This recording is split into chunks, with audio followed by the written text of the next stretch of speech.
Restoring a better future. Zethembe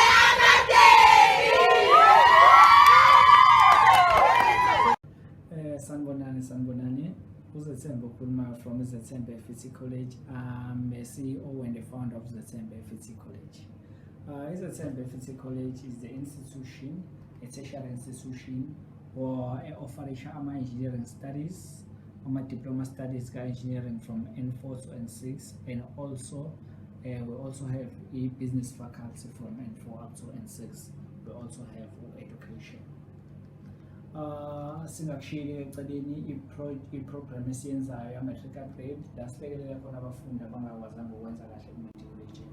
We also introduce a program which is called Fundisa Program as a wing of Zethembe Fet College, aiming to empowerisha ama-public schools lawa underperformayo ukuthi akwazi ukuthi akhiphe 100% aperforme at a level of ama-private school, using our unique approach and well-trained tutors and teachers.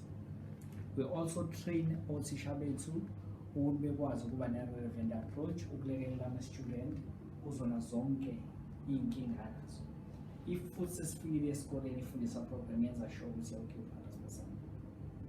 Mangenza isibonelo nje, one of our schools esiqala ukupartnerisha nawo last year, it is Renyan Secondary School, which is 64% and CHA 98.2% with great results in math and science.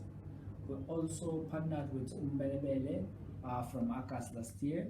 We also produced good results, which is 84%. And this school we are talking about, it was more than 10 years underperformance. It was about to be closed. Isikole kuphela imlazi sikwazi ukuthi sikhiphe 100% ku-mathematics and physical sciences okokuqala emlandweni.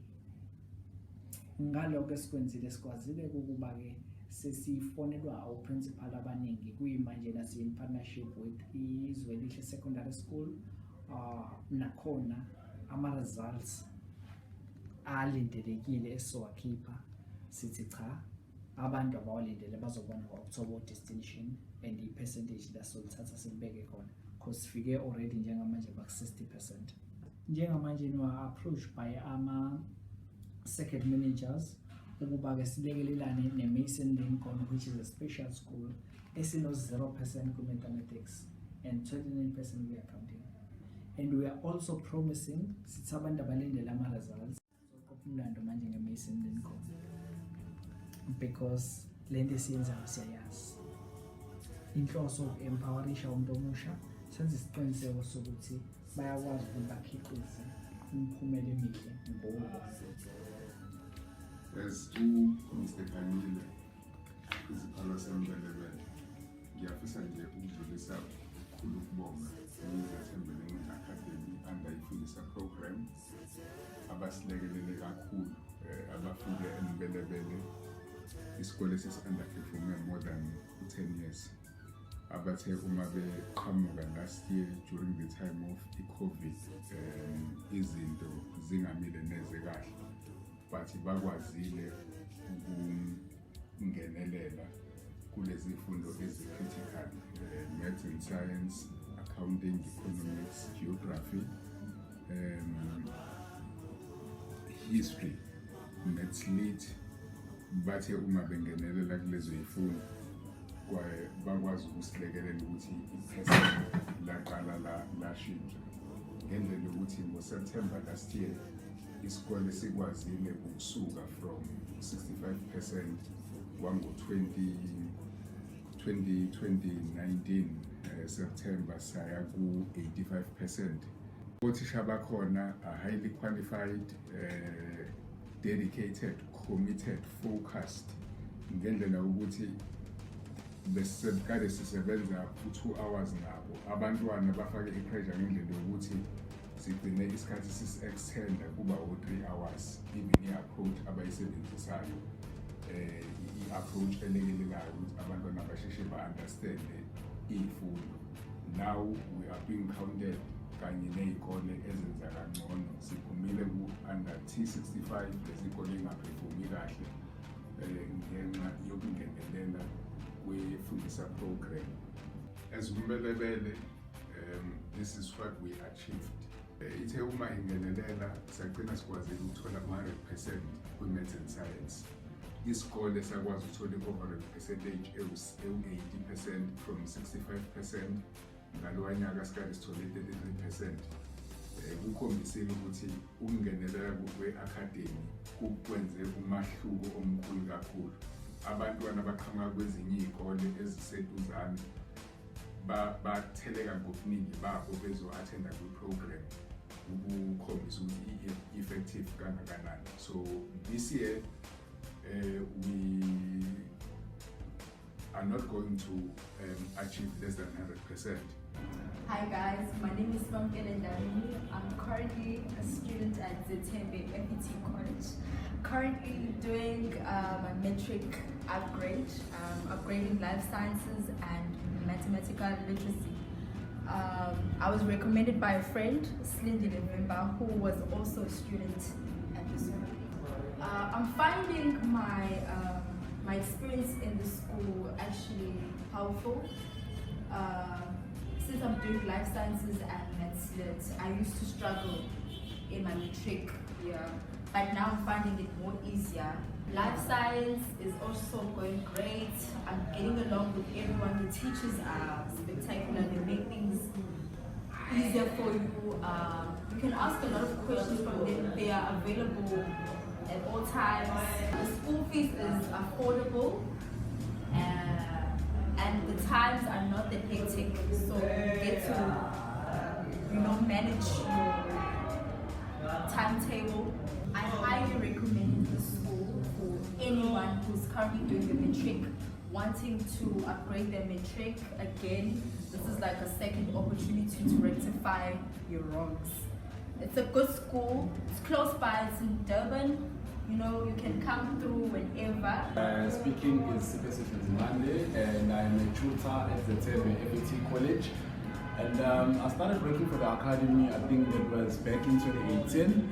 And my overall experience in my involvement with basically assisting students with upgrading their grades in the various subjects that the college is offering. For instance, for your matrics, we've got all the subjects including commerce, science, as well as general.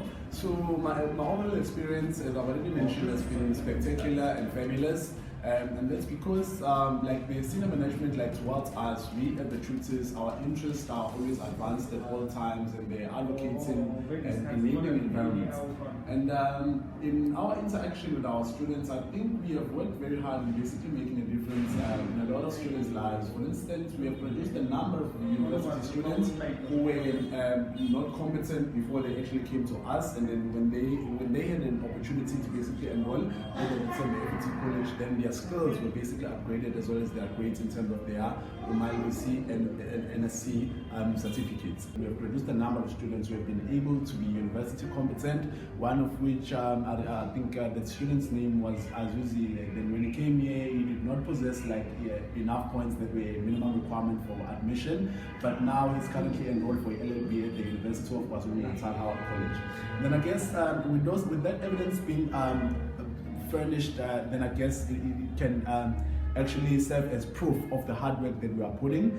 And my experience with working with a lot of learners has been tremendous, and it has been very much positive. And it feels so much good and gives us pride to actually see that we can make a difference in the youth's life as well as the students' life. I-program ngijoyine ngo-first sem. I-program ingisize kakhulu because first sem kwakunzima once ukufika kwe-program kwangisiza kakhulu ngoba ngangakwazi ukuthenga ama-marks angaphezulu ko-60, but manje umuntu siyazama ukuthi awuthena ama-marks angaphezulu ko-60 izifundo nezinkinga, kodwa isisiza kakhulu ko-maths nako-physics, abanye abafunda ko-physics nako-economics. Isisiza kakhulu-ke towards i-mathematics because bengakhona ukuthenga ama-marks angaphezulu, but njengamanje singakhona ukuthi ngikwazi ukuthola ama-marks engiwadingayo. Igama lami ngubandile Sibongo Amyeza, ngifunda esikoleni saseNkona High School. Inkinga kade sibhekene nayo naseNkona kakhulu kade kwi-accounting nayo i-economics, othisha basilekelela manje.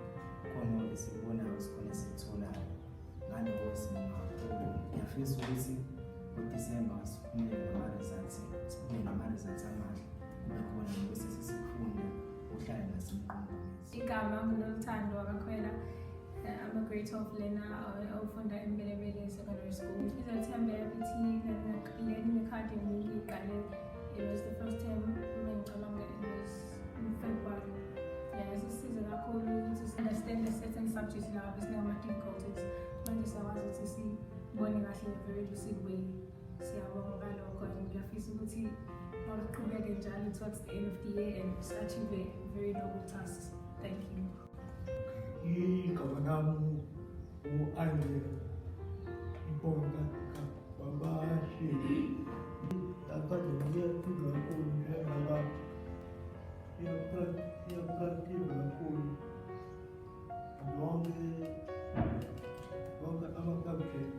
And another partnership esiyenzayo njengamanje esikuyona in partnership with Coastal College also ekuwukuthi sisebenzisana nayo as abantu ebathembile ukuthi abafundi babe ngakwazi ukuthi ba-reflect noma sebenzisisele. We're also about to introduce a support program yama-students since e-dropout and e-malfeed. Okay, and then hence based on the above advanced reasons, I would recommend that anyone who wishes to basically upgrade their matric grades, or else if you are still a high school student, then you wish to get extra classes because we also provide that here, then I would recommend that you come to us and then you are going to see the difference for yourself. So as they say, actions speak louder than words. Restoring a better future. Zethembe Fet College.